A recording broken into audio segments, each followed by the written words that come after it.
This is the Maggie McGuy Show. Yes, indeed, God hates divorce.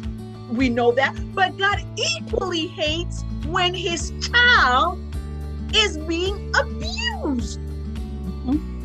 I believe in marriage, but I do not believe that marriage is a do or die affair. If your husband is being very violent to you, you need to save yourself and get out. These things are genetic. Yeah. They are passed down from parents as well. Yeah.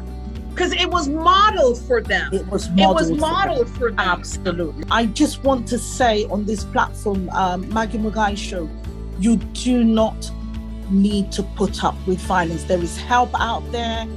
Yes. Reach out to someone who can help you. Please do not die. I mean, it's just such a wasted death.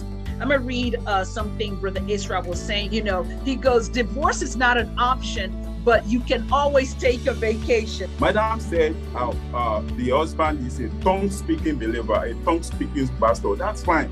But you're not going to be speaking tongues in a marriage. You're not going to be speaking tongues all the time in a relationship. We need the fruit of the Spirit. That is what is needed. Some people can speak in tongues, and when they use your toilet, they will not flush. I mean, a lot of things you put in together. In a scenario where a man takes something and whacks his wife, what if she dies? So very often when women in an abusive relationship, they can't help themselves. They're not seeing things from another perspective. They are, all they're seeing is, maybe I can save my marriage. Maybe, if I leave, what are people gonna say? In general, we have this thing where we feel, well, pastors should always know, as if they omniscient. They should always know. I've had a scenario when I was a young child and my parents were fighting and they pushed fridge on me and the fridge ended up crushing me. I could have died. Yeah. Now, what if it's not the woman who dies, but a child dies? We just need to understand that you only get one life. Just one life. This one life. And you need to guard it jealously. You have a lot of options. I'll say you can take a vacation. Nobody is saying you should get divorced, but you can always travel. You can always leave the house. You can always find something to do. Like, you can always go somewhere else. Well, can I just tell you, I know someone very close to me. She woke up one day and took a very long vacation. So far away from the abuser. Oh my. It's been 26-year vacation. Ain't nobody divorced, but she took a 26-year-old vacation. When you see a red flag, no matter how little red it is on the flag, please address it. And if it's not workable in the long term, please leave. I mean, like they say, it's better to leave a broken courtship than to leave a broken marriage. Abi? Sometimes the help we need is not even coming from heaven. It's here on earth. It might just that we are ignorant of it, or we lack information, or we don't even know. When you want to decide who to get married, always think about the legacy after you. Like, obviously you're leaving a legacy. Do you want your daughter or your son to look like the person?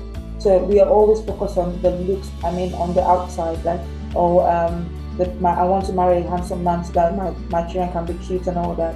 But are we really looking at the role model aspects? Do you want your children to look at your husband and say, okay, this man is a role model? Because I don't want my kids to look like my ex at all in terms of the way that he behaves. So these are the things that we don't really think about when we're looking to date someone or even go into courtship with somebody. Think about that part of, can this person be a role model to my children? Let everyone educate themselves concerning domestic violence.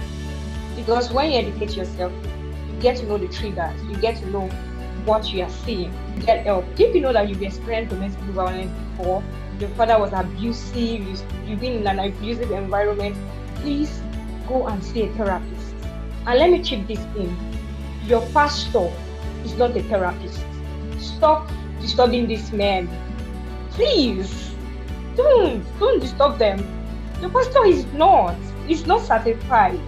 Every time we want this man to give us a marriage counseling, we want him to be our therapist, come on, calm down. He's just a pastor. No, okay, let's remove the just. He is a pastor. And a human being like you. Yeah, he has a spiritual authority. We get it, but don't let him be everything.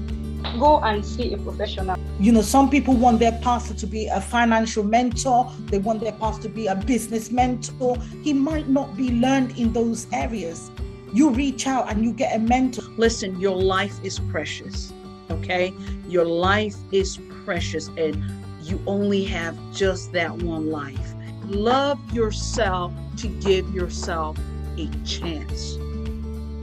You are too precious for you to exit or frustrate your life by reason of going further with somebody that is out to destroy you.